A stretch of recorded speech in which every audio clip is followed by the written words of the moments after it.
Hey everyone, thanks for tuning in. If you're new here, consider subscribing. It really helps keep these stories coming. And while you're here, let me know in the comments where you're listening from.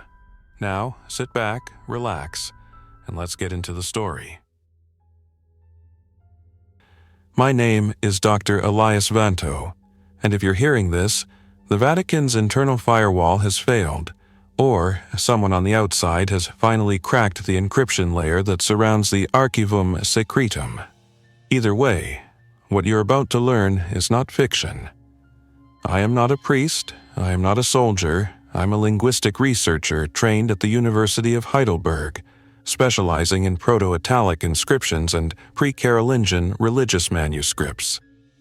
I came to Vatican City on a 12-month appointment to catalog and translate several uncategorized volumes stored deep within the underground archives, some of which had never been digitized or even publicly acknowledged. I never expected to encounter a crypt beneath the Vatican that wasn't on any map. It started 10 days ago, deep in the sublevels of the Vatican Apostolic Archive. Most people don't realize how expansive the labyrinth beneath the Vatican is. There are miles of stone corridors, humidity-sealed storage chambers, and armored vaults carved into ancient Etruscan bedrock.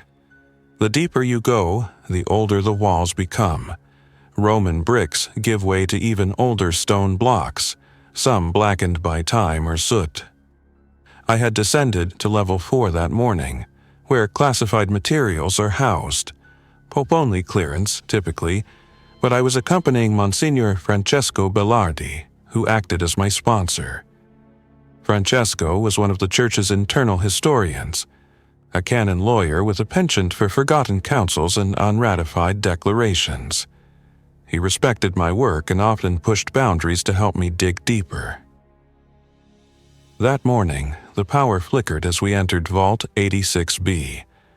I remember the hallway lights dimmed to amber, then came back with a buzz.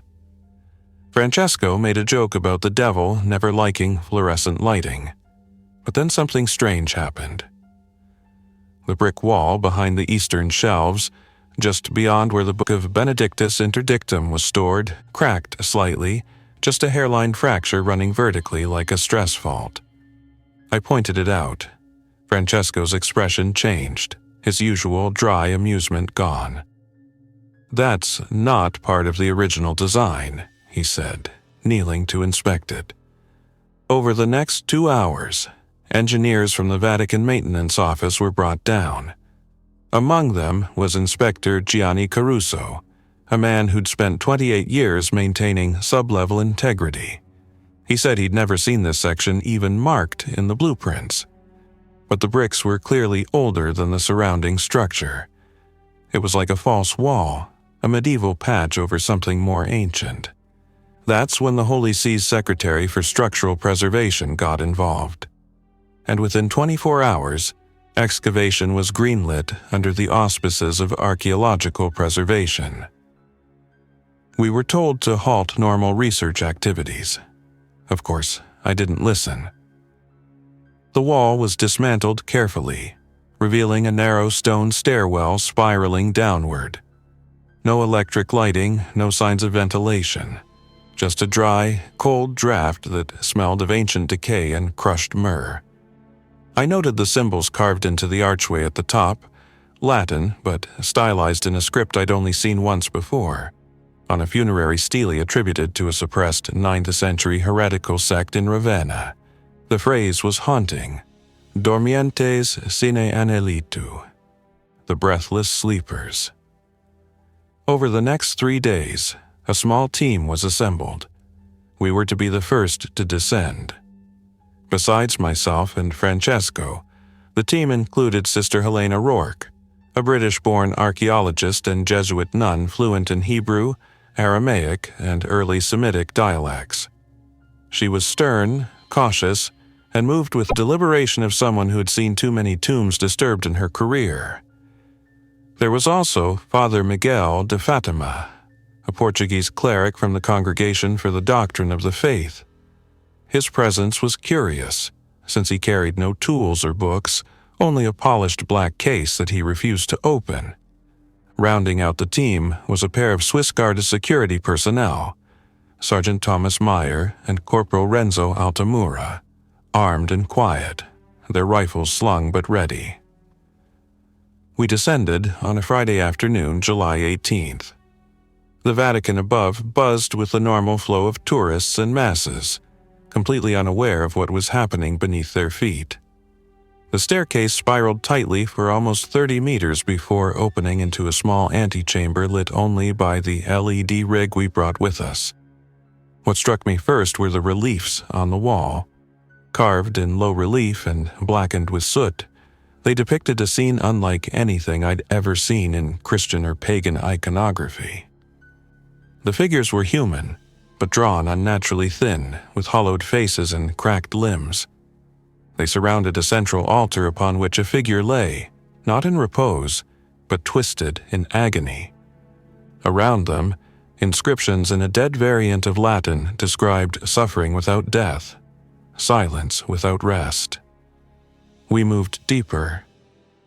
At the far end of the chamber was a sealed stone door, hexagonal and reinforced with metal bands.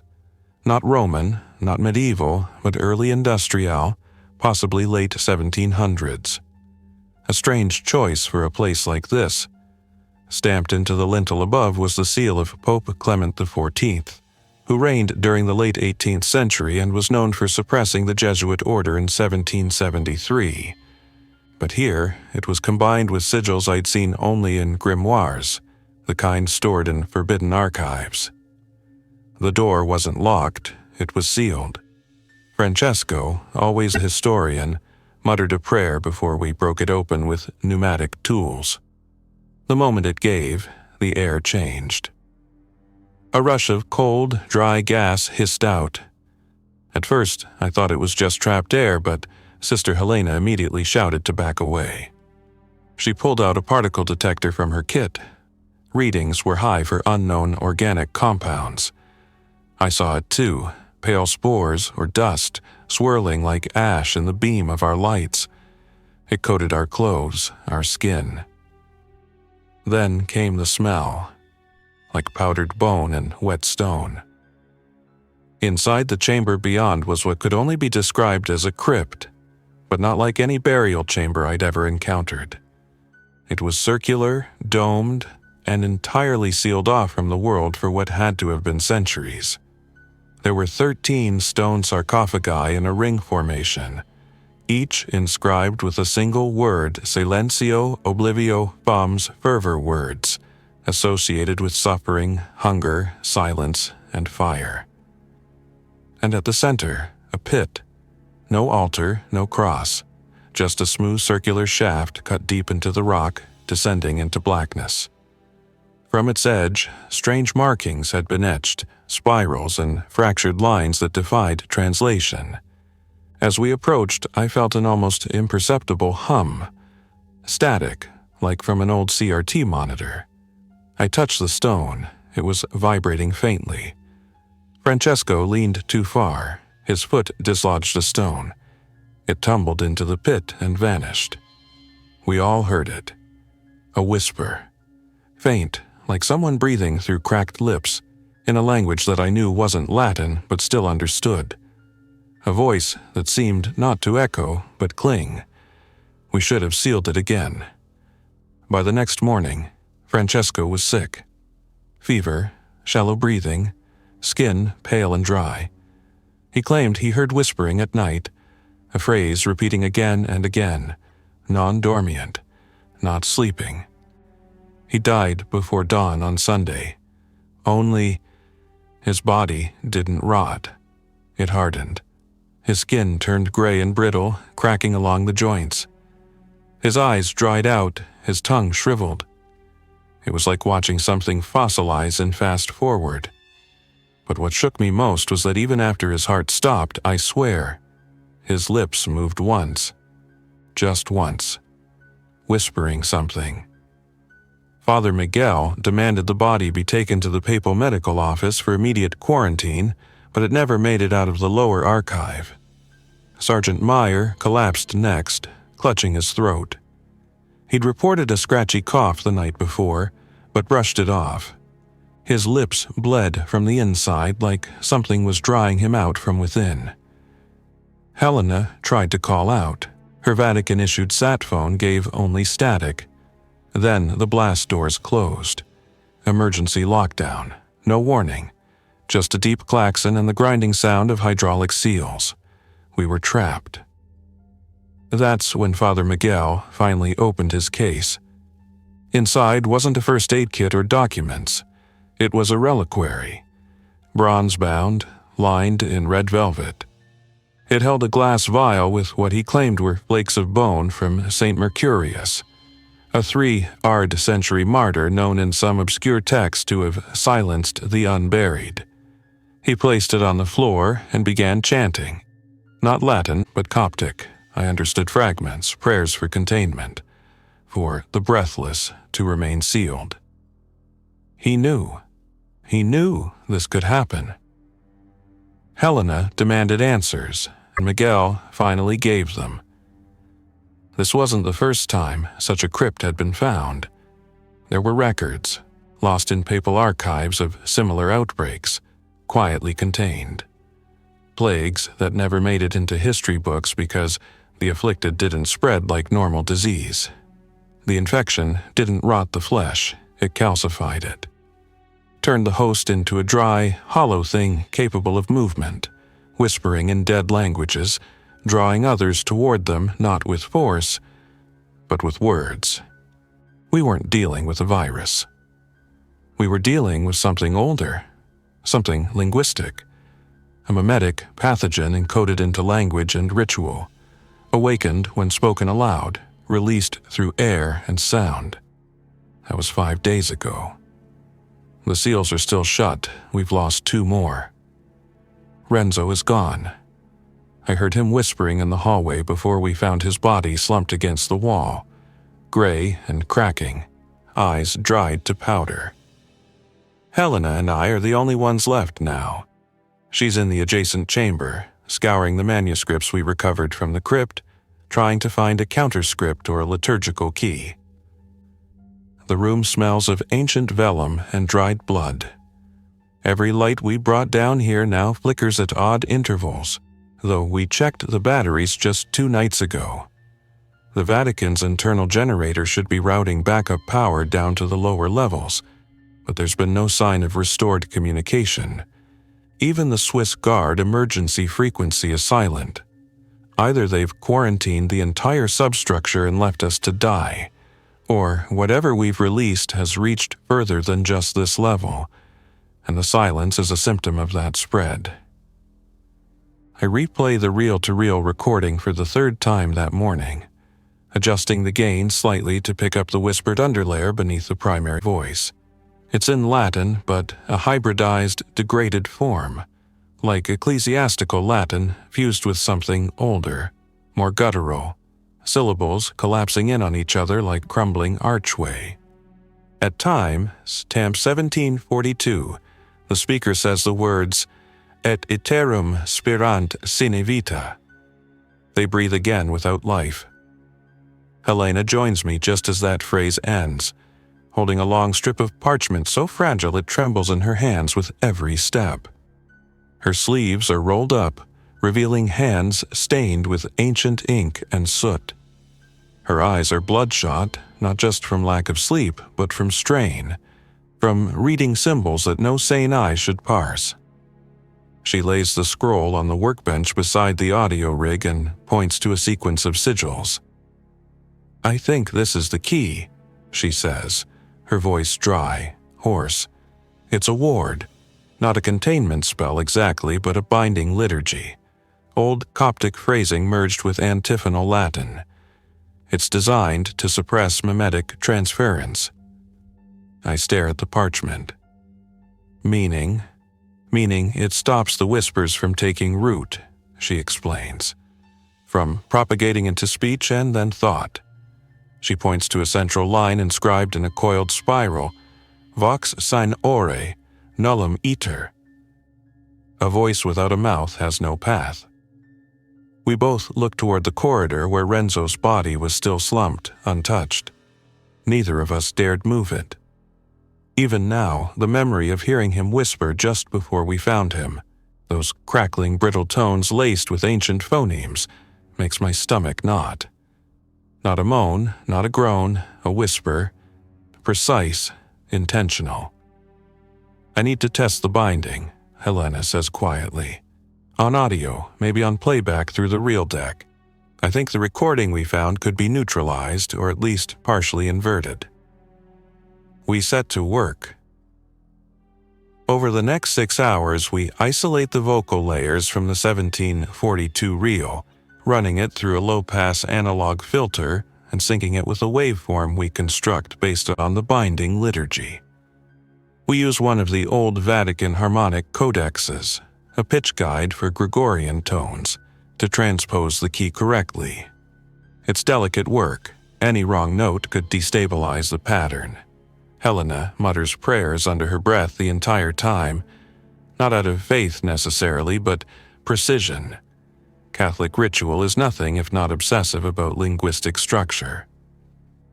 At exactly 19:03, we run the combined track. For the first 10 seconds, nothing happens. Then every light in the archive flashes once and goes out. Total silence. Then a sound from the corridor. Not a voice, a rattling. Stone against stone, like bones sliding over flagstones. I rush to grab the flashlight, Helena already reaching for the cruciform shortwave jammer she's built using a modified harmonic antenna and the St. Mercurius relic as grounding. We step into the hallway together, the beam slicing through the dust-heavy dark. Renzo's body is gone. In its place is a gray powder trail, like fine sand, leading toward the crypt antechamber. No footsteps, just drag marks, cracking stone dust. We follow slowly, the air growing colder as we descend the passage. The whispering has stopped. In its place is a deeper hum, subaudible, but felt.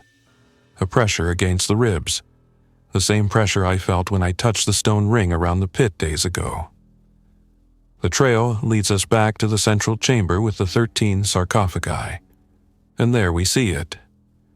Renzo, what was Renzo, is kneeling by the pit, arms spread wide, head tilted unnaturally to one side. His skin is fractured like old marble left to weather in frost. Veins have calcified into black spiderwebs under the surface. His eyes are completely dry, cracked like salt pans. Yet his mouth moves. Whispers. Faster now, repetitive. Helena raises the jammer and activates the feedback loop. A high-pitched harmonic pulses outward, distorting the air itself, and for the first time, the whispering stops. Renzo shudders. His jaw dislocates with a loud pop, then he collapses sideways into a pile of dry fragments, like someone had sculpted him in ash and then shattered the form. But something else has begun to rise. From the pit. A hand, elongated, skeletal but stone gray and smooth, emerges over the edge. Then another. A figure begins to lift itself up from the shaft. Its limbs move too precisely, too deliberately, like an actor following stage choreography. The body is humanoid but elongated, cracked along the joints, whispering in a language so old my mind struggles to parse it. But the worst part, the part that freezes me, is the face. It's not rotted. It's sculpted. Featureless, as though someone had skinned the soul itself and stretched the emptiness across a frame. Helena doesn't hesitate. She switches the jammer to maximum and chants the binding script aloud, reading directly from the scroll. Her voice trembles, but it's strong. She enunciates the Latin Coptic hybrid with fierce rhythm, and as she does, the creature flinches. Its hand twitches, its foot slips on the stone lip. Then it howls. Not with sound, but with pressure. The air bends inward, gravity twisting, like a vacuum trying to pull everything toward the mouthless mask it wears. I feel my knees give slightly, equilibrium lost. My ears ring. Dust explodes from the chamber walls as if sound itself is being weaponized. And then, collapse. The creature drops back into the pit with a soundless thud, the pressure releasing instantly like a vacuum seal breaking. The jammer overloads, shorting out in a puff of smoke. We run. Back through the hallway, through the sarcophagus chamber, through the relic vaults and corridors of soot-stained memory. We seal the last door manually behind us, bolting it with the old iron rods used for fire containment centuries ago. Neither of us speaks for a long time. When we finally return to the upper sublevel, the one just above the crypt breach, we find a red Vatican envelope slid under the last sealed blast door. Helena opens it carefully. Inside is a single printed instruction, no letterhead. Do not ascend. Protocol 4 in effect. You are already considered within contamination vector. Below the text, the wax seal of the Holy See. And beside it, the symbol from the crypt arch. The breathless ones. They knew we'd be infected just by exposure. Not with a germ or parasite, but with understanding. With language. They sealed those things not because they were dead, but because they were speaking. Helena retreats to the archive control room. She says she might be able to reroute power from the solar rig above the apostolic library and send out a burst signal, piggybacking on a dormant Galileo satellite. It would be brief, maybe 3 minutes at most, but enough to broadcast part of the reel, her binding script, and my voice. I stay behind, setting up the last functioning power lantern in the reliquary chamber. We've fortified the crypt door as best we can using rusted archival cabinets, desk fragments, and a collapsed Roman-era bronze bust of Pope Sylvester I. It won't hold for long if something decides to push, but it isn't force I'm worried about. The thing down in that pit didn't need brute strength. It worked through resonance, through words, through memory. Helena had figured it out earlier. They're not alive in the way we understand life. They don't rot because they don't decay. They're preserved by language itself, by repetition, by echo. These creatures, these breathless ones, are preserved scripts, embodied. They don't consume flesh, they consume comprehension. To hear them is to give them shape, and once you speak what you've heard, they have you. I sit with the reel-to-reel one last time. The magnetic tape glides softly under the heads, the faint clicks and pops of a 300-year-old recording filling the stale air. At the 43-minute mark, the speaker, identified earlier as Cardinal Augustin de Conche, head of the 1742 Containment Concilium, describes a breach in the catacombs of Mont Saint-Michel. He lists symptoms identical to those we've seen. Calcification of tissue, dry fissures along limbs, whispering in dead or disused tongues. He references a manuscript housed in the Bibliotheca Secreta that he calls Codex Extinctionem. I know the name. It's a myth among theological linguists, allegedly burned during the sack of Constantinople in 1204, though some believe it was smuggled to Rome centuries earlier. If the Codex is real, and still somewhere in this labyrinth, it may hold a complete formula, something more than just a binding, something capable of sealing memory itself. A deep grinding noise interrupts my thought, a low metallic shudder that echoes through the foundation stones. I freeze. It's not from the pit, it's above. Moments later, Helena calls out over the analog intercom line we rigged from comms wire and salvaged PA units. Her voice is sharp, breathless. I got a pulse signal. 30% power rerouted. The solar rig's mostly intact, but the antenna array is degraded. I've only got a window of 2 minutes, maybe less, until the redirect collapses and the Vatican's passivist shielding kicks in again. Can you send it now? I ask. Preparing to uplink, she replies. But there's interference. Something is jamming the analog channel. I think it's them. I don't need to ask what she means. The creatures don't need conventional tools. They distort signal through proximity, through presence. She's fighting against entropy in waveform form. A signal war where meaning is the first casualty. I need something clean, untouched by them, she says. Something older, uncontaminated. I realize the only clean audio we have is my original field notes, recorded on analog before the crypt was opened. I run to the portable recorder I'd kept with my personal bag, shoved behind a vault door when the first lockdown started. I eject the old cassette, thread in the tape labeled Vatican, entry day notes, Jewel 18, and begin rewinding. On the way back to the control room, I pass the ossuary chamber. Vault 86F. Something's changed. A scroll we had previously placed under quarantine, wrapped in lead foil and sealed in a containment case, is unwrapped now. The glass panel lies shattered beside it. The parchment rests open, mid-script, pulsing faintly in the shadows. Not visually, resonantly.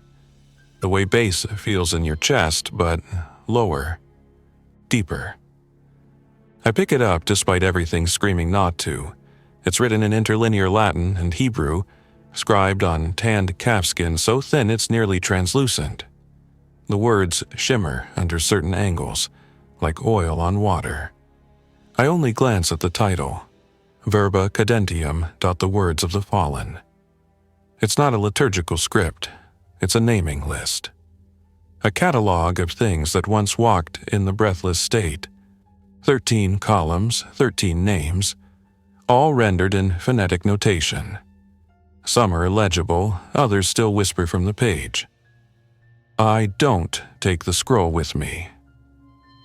Back in the control room, Helena is slumped over the desk, headphones on, fingers flying across a patchwork of control knobs, analog relays, and diagnostic cables rerouted from the archive's microfiche processor. Her voice cracks over the intercom. We're live. 3, 2. I hand her the tape. She slides it into the playback port and overlays the binding hymn behind it. The combined signal flickers across the output monitor, a waveform barely holding its shape. The screen displays the satellite signature from Galileo 9, inactive since 2021 but still pingable if the encryption's right. The signal goes out. It's a raw, analog beam, non-packeted, noisy, and wideband. The only way to bypass the Vatican's secure net and maybe reach a ham operator or stray military listening post. It's an SOS, yes, but laced with containment code. If someone receives it, they'll know. They'll hear the whisper, but with a seal attached. That matters. It may hold them back. When the transmission ends, Helena slumps into the chair and closes her eyes. I watch the waveform decay on the screen. No errors, no bounce back. The signal's gone, launched into the black. But something else comes back. The control room lights dim to red. Not emergency red, but ceremonial red. Helena looks up slowly, realizing the same thing I do. We didn't trigger this lighting. Someone else did. A hatch near the back of the room, one I'd always thought was a ventilation port, slides open. Behind it, a stone stairwell descends, not down, but sideways. Oblique, tilted, like the architecture was designed by someone who didn't understand angles the same way we do. Cold air seeps through. It smells like incense and petrichor, old stone and wet earth. There's writing above the doorway. Greek this time. Logos katothen. The word below. Helena looks at me and says what I'm already thinking. That's not on any map. We descend. The passage narrows. The bricks are older here, carved not with Roman marks, but Etruscan glyphs overlaid later with 6th century Latin epigraphy. We pass shrines untouched by time, icons with faces scraped away, crucifixes embedded in saltstone, words etched and crossed out in hundreds of languages. It's a hall of dead languages, a crypt of forgotten names. At the far end is a door of wrought iron and oak, banded with silver.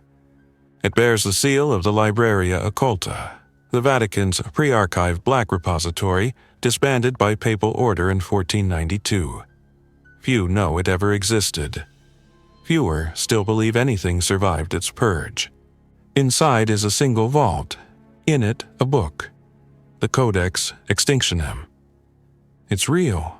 We step inside. The temperature drops instantly. Frost gathers on the lantern glass. Helena opens the book with shaking hands. The pages are brittle, ink faded but readable. Written in a tricolumn format. Invocation. Pattern. Seal.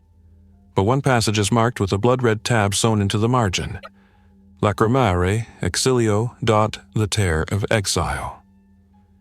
It details a final measure. A reversal script. Not just containment, but erasure, not of the creatures, of the memory of them. But the cost is total. To speak the words aloud renders the speaker incapable of surviving the aftermath.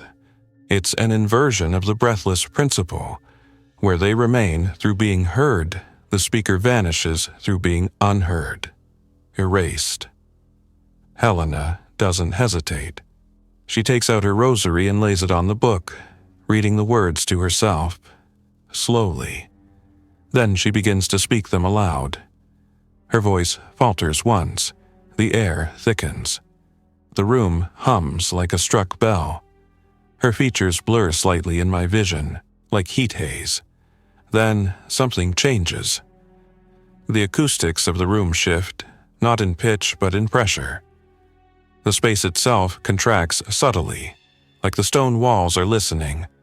Her voice, once echoing crisply off every surface, now sounds like it's being absorbed, swallowed into silence before the words fully form. The candles flicker even though there's no breeze. I feel my ears pop like descending in an airplane, except there is no altitude to lose. It's as if Helena is speaking from another layer of reality, one that is still rubbing against this one like parchment layers stuck together by humidity and time. I try to hold on to her image, but it's slipping. Her outline becomes indistinct, jittering in place like degraded film stock. My eyes water. The codex seems to be bleeding ink now, slow rivulets of black leaking from the edges of the pages as if something inside is dying. Or resisting. I blink again, her voice is lower now, more resonant. No longer just Helena, but something through her. Something older, wiser, perhaps not even human. She finishes the invocation. Her mouth closes. The rosary shatters soundlessly into chalky fragments. And then she's gone. No scream, no flash of light, no dramatic wind. Simply gone. The book remains open, its last page now blank. The red-stitched tab still marks the space, but the words are gone, lifted from the vellum as though they'd never existed. My breath fogs in front of me. I reach out instinctively, stupidly, and touch the place where her hand had rested a second ago. The warmth is still there. But then even that vanishes. I don't move for a long time. I just sit there, cross-legged on the stone floor, surrounded by silence so dense it presses into my chest like pressure at the bottom of the sea. No whispering, no breathing.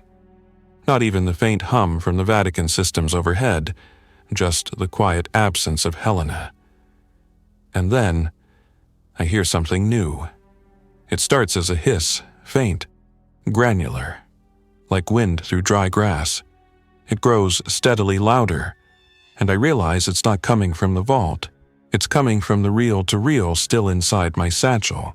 Somehow, despite the codex erasure, the machine has reactivated. I scramble to pull it out, half terrified, half desperate for any proof that Helena existed. The reels spin. but the voice on the tape isn't hers. It's mine, speaking words I never recorded. My voice recites a detailed timeline of the expedition. Dates, times, what we found, who died when. But then it goes further, describing things that haven't happened, events I haven't experienced.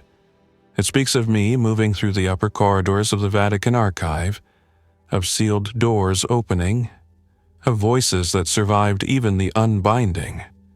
It speaks of me walking through St. Peter's Basilica at dawn, barefoot, the square deserted, pigeons wheeling above a city holding its breath. It speaks of me approaching the altar and lighting a match. I rewind the tape and listen again.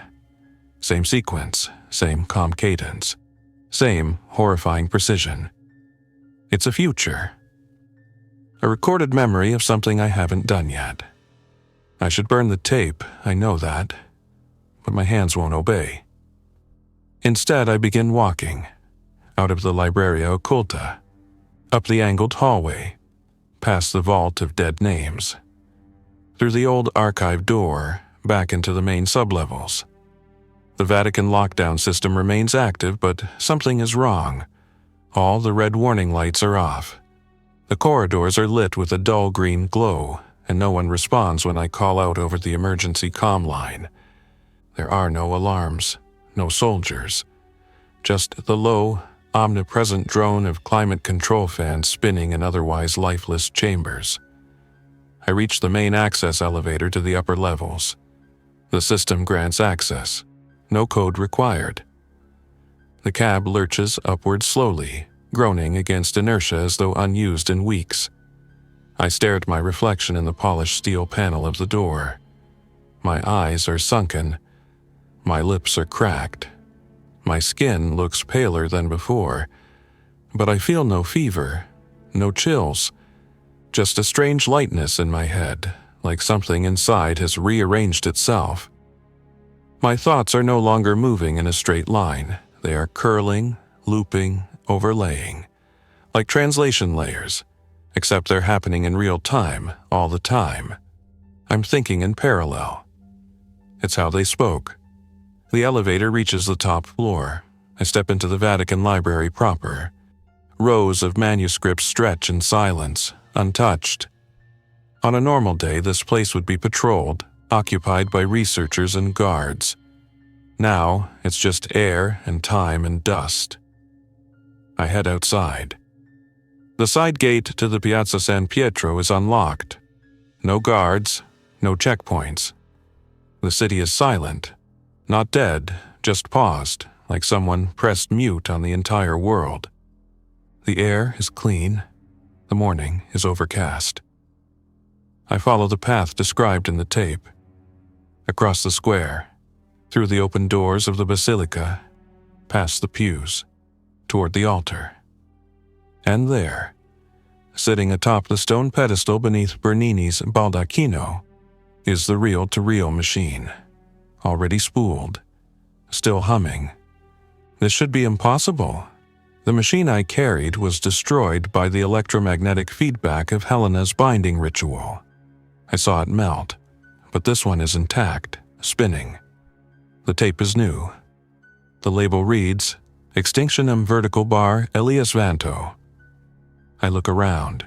No one. Just the distant echo of pigeons outside and the occasional groan of ancient wood shifting under the weight of a building built on centuries. I press play. My voice again. Different this time, more tired, older. The tone is steady but sad. It begins. If you're hearing this, it means the breathless were not erased, only delayed. The words still exist. Somewhere, someone speaks them, or writes them, or dreams them, and every dream is a doorway. This is my third attempt to erase them. The first failed in 1742, the second ended with Helena. Now it's just me. And then I say something I don't remember ever learning. They are not undead. They are the idea of death made conscious. They calcify flesh because that is the body's most efficient way to preserve memory. The cracking? That's not decay. It's the soul shedding old meanings, preparing to speak again. The tape ends. The church remains silent. I walk slowly to the steps leading down into the Vatican grottos. No resistance, no sign of life. Everything is where it should be, but empty. In my mind, the names from the Verba Cadentium list are echoing. I only read them once, but they've etched themselves into my neural folds like grooves in vinyl. I descend. I pass tombs of popes long since turned to dust. I pass walls carved with inscriptions from ages when Rome still burned sacrificial oil. The air thickens again. I know the hum now. I welcome it. It's like coming home to a place you never remembered leaving. At the end of the corridor is a new chamber.